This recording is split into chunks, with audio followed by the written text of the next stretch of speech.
Hey everyone, I hope that you all had a great week. It was great seeing so many familiar faces in Washington this week. There was more than 60 county commissioners making the trip up from Florida for this year's legislative briefing. Our quarterly Everglades Caucus meeting coincided with this, so a lot of folks got to come over and see what was going on in that meeting and individual meetings here in the office. I want to just start by touching off on that Everglades Caucus meeting. It's always important that we get together, we talk about all of our South Florida water issues, these 16 county coalition, and there's a lot of varying opinions, and that's important that everybody comes together, discusses their needs and what they see as good policy and bad policy, and in that exchange, you know, what I noticed was there are naysayers, there are detractors about the idea of lowering the levels of Lake Okeechobee as we move into hurricane season, not all year long, but moving into hurricane season, not wanting those lower lake levels that actually protects those southern communities from that risk of dike failure, which also in turn protects those coastal communities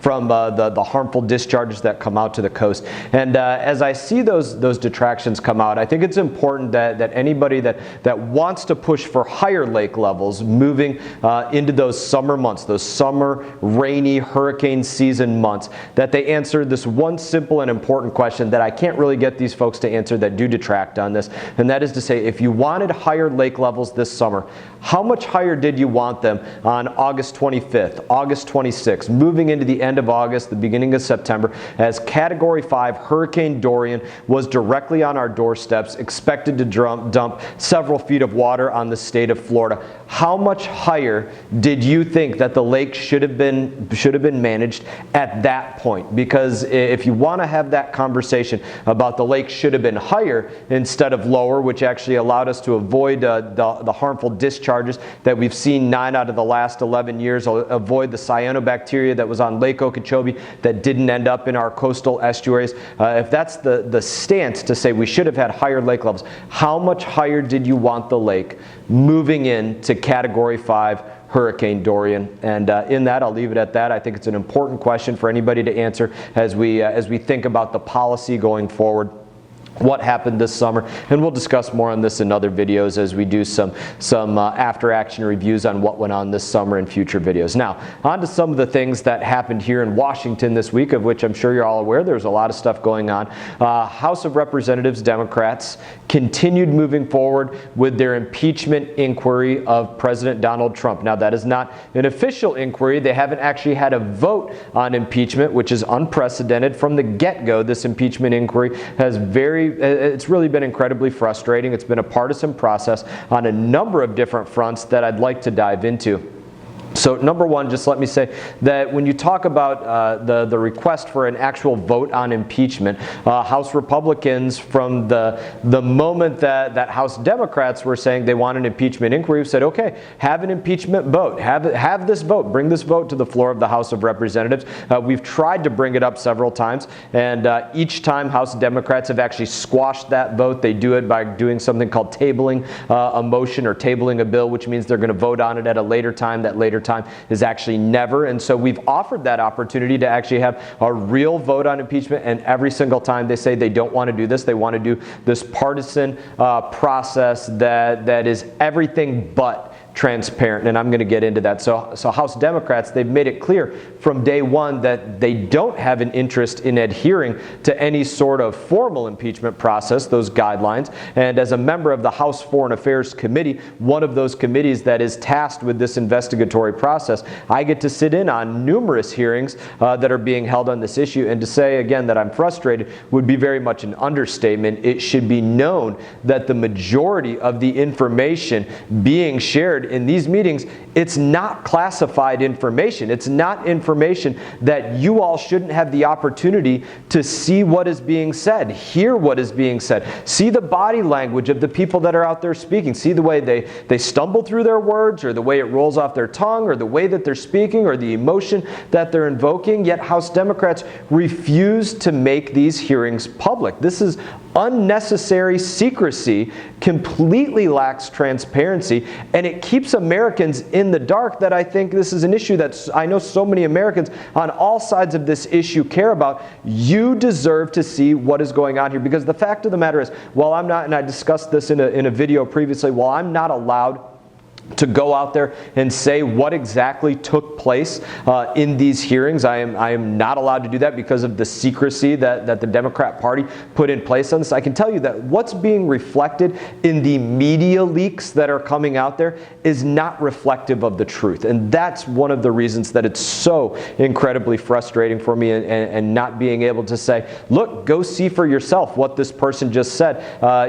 much less being able to read the transcript, but actually making sure that something isn't lost in translation, because you actually saw the way they said, saw the way they thought about something, saw the way they correlated things to a specific timeline of things that happened, not just in days, but weeks and months and years over the time that these ambassadors have been working on, being overseas in the Ukraine and other areas of the world. I strongly believe that what is being said in these meetings, the questions and the testimonies, should be made public, and I hope that everybody agrees with that, regardless of which side of the aisle or what your opinion you have on impeachment. This should be something that you want, that transparency. And as an American citizen, you have the right to hear what is being said in these meetings. Unfortunately, it is becoming increasingly clear that they're more interested in just playing a political game than actually looking for the truth. This is a cherry-picking process that's going on right now. During this process, the House Intelligence Committee Chairman, Adam Schiff, has made it impossible, and I'm saying this literally, for the minority party to call forward any witnesses. So Adam Schiff, though he does not sit on the Foreign Affairs Committee, is overseeing the process for all committees, which is, again, a very terrible part of this process that was imposed by Nancy Pelosi, saying that Schiff will be the person that in a very shady way goes out there and oversees this for all committees, even though he's not the chairman of all committees, only in the Intelligence Committee, and he will choose all of the witnesses. Nobody else gets to say, well, that person was also involved, or this ambassador was also involved, or this person was in a room, or this person was on a phone call, so we would also like to hear that person testify. No, only the people that Adam Schiff chooses to testify will actually be heard from. That is not a transparent process. The House of Representatives, it's supposed to be a bipartisan, deliberative body, yet Democrats in the House overseeing this inquiry are selectively choosing these witnesses, and they're choosing this off the sole purpose of building their case, facts be damned. And they started doing this prior to ever seeing any transcript of any phone call. That's when they started this inquiry. So it completely lacks credibility on that front. On its face, as I said, this is cherry picking, and it is certainly no way to run an investigation for anything, much less into the President of the United States of America. The bottom line is that American people are being shut out.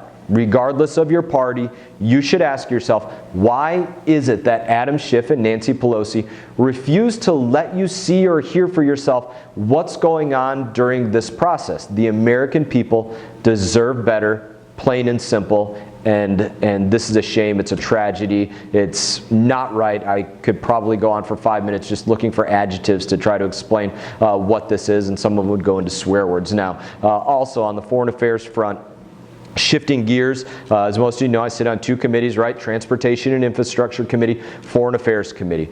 Earlier this week, the House of Representatives took a vote on a piece of legislation which would condemn President Trump's decision to withdraw U.S. troops from Syria. Now, I want to take just a minute to explain why I voted against condemning that, why I voted against that bill. Now, I'm a very big supporter of the Kurdish people. I have been very outspoken about wanting to see an independent Kurdish state, an independent Kurdish nation that, in my opinion, if they were given their own space of land in that area of Syria, would draw Kurds from Turkey, from Iran, from Iraq, from Syria. It would draw Kurds from the entire region and create an incredible U.S. ally in that region. But that does not change the fact that one of the biggest derelictions of Congress that I think has existed, certainly since my time in Congress and even well before that, and unfortunately on one of the committees that I sit on, though I've been begging for this to change throughout both sides being in control of this, so this is a knife that cuts in both directions, has been an unwillingness to implement what is known as an AUMF, or an authorized use of military force. Congress has a responsibility to define exactly, whatever the war zone may be or where we're putting our troops into combat, why we are there and what it is that we are hoping to accomplish. So why are we in Syria? What are we hoping to accomplish in Syria? These are authorizations that the one from 2001, 2002 is about a page and a half long. They're not very long. Any member of Congress could go out there and say, these are the left and right limits that I want to see being taken place as we put our service members, our men and women, in harm's way in Syria or in some other place. But they are incredibly important to make sure that we are united behind a common goal, and then that AUMF, that authorized use of military force, would then be voted on. It would go through the House Foreign Affairs Committee, where I sit on.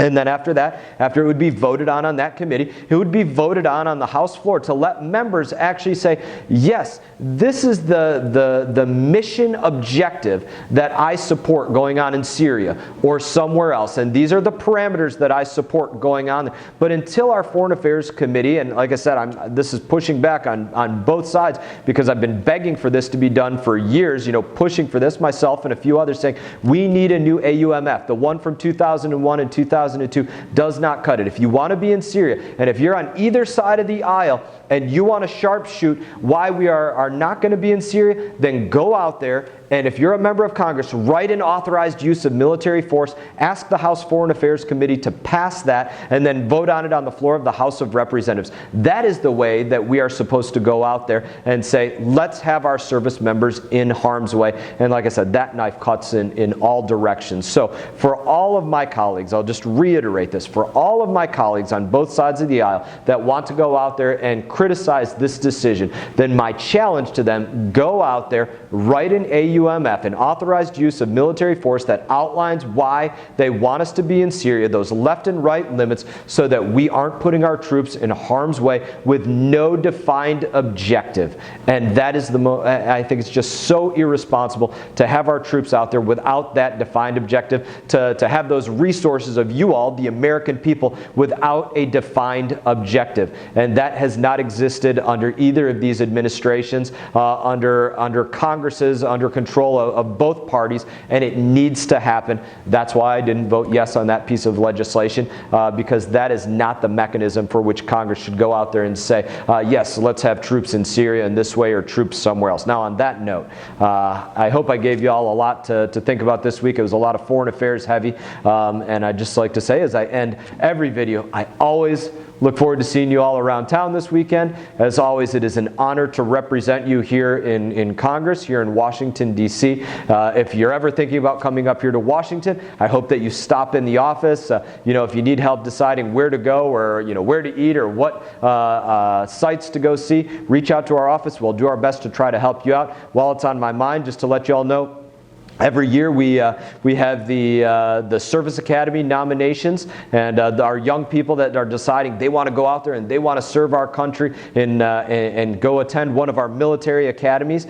We have a very rigorous assessment and selection process for that, and that will be coming up again in December. So my encouragement to all of you, whether you're a head of an ROTC at one of our high schools, or a parent, or a student, or somebody that wants to attend one of those military service academies, make sure they're getting their application into us. Make sure that we're helping them through that process, so they're reaching out to the Service Academy recruiter. Make sure that if you're one of those young people, you're getting prepared to be put through the ringer, to put your best foot forward so that you earn that nomination that you're seeking to those service academies, because we really want to give it to you, but you got to go out there and earn it. Just like everything that's worthwhile in life, you got to go out there and earn it. And in that, if you earn it and do a good job, then you'll make our decision to give you that recommendation. You make it really easy on us. So again, on that front, I'll just say great to speak to you all. Look forward to seeing you all around town, and I wish you all the best.